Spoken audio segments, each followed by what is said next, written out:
Hemos llegado al módulo número 8, donde trataremos el tema de bases de datos.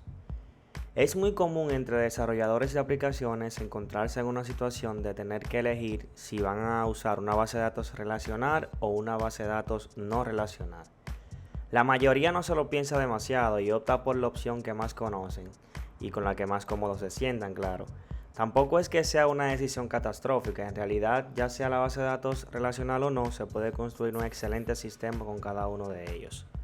Primero veamos un poco de historia.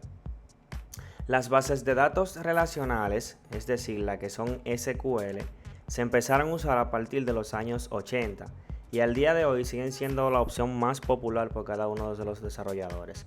En cambio, las bases de datos no relacionales no son tan viejas y en los últimos años, específicamente entre 2012 y 2015, hubo un crecimiento importante en el uso de este tipo de base de datos.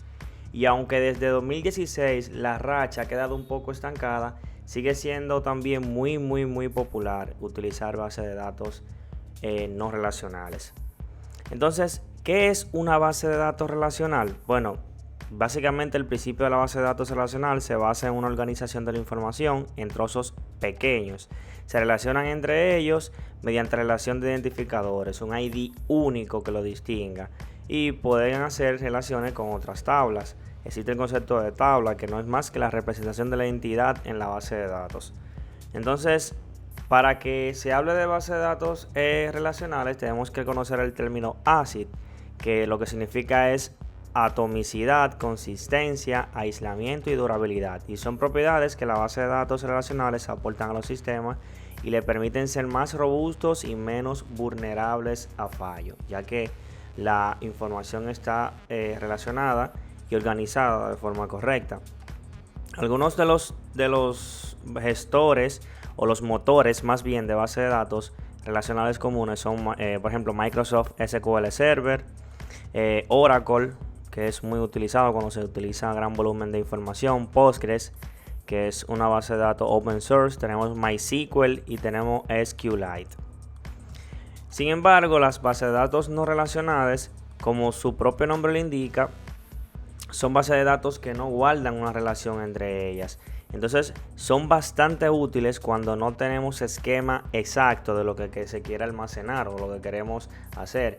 Imagínense que nuestra base de datos evoluciona constantemente, la estructura. Pues en ese caso conviene utilizar una base de datos no relacional. Entre los casos de los motores de base de datos no relacionales más conocidos podemos mencionar a MongoDB, a Cassandra, RethinkDB, Firebase Database y Redis, que utilizan cada uno de ellos la estructura de una base de datos no relacional.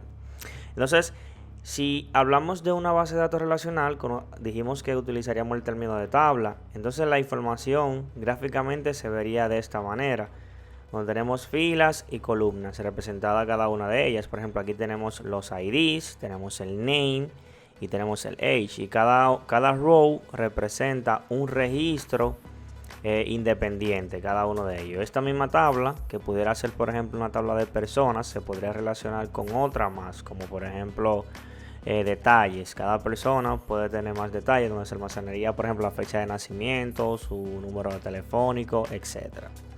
Sin embargo, si vemos esto en una estructura no relacional, se vería de esta forma, como un array de objects de JavaScript, que básicamente esto sería un JSON. Entonces, si conocen Mongo, o ya lo veremos un poquito más adelante, esta es la estructura. Aquí se conoce el término de document, mientras aquí es una tabla, aquí este objeto es un documento. Entonces, hay una pregunta bien importante que tenemos que hacernos. ¿Cómo vamos a usar las bases de datos durante este curso? Bueno, pues lo que vamos a hacer es utilizar un ORM.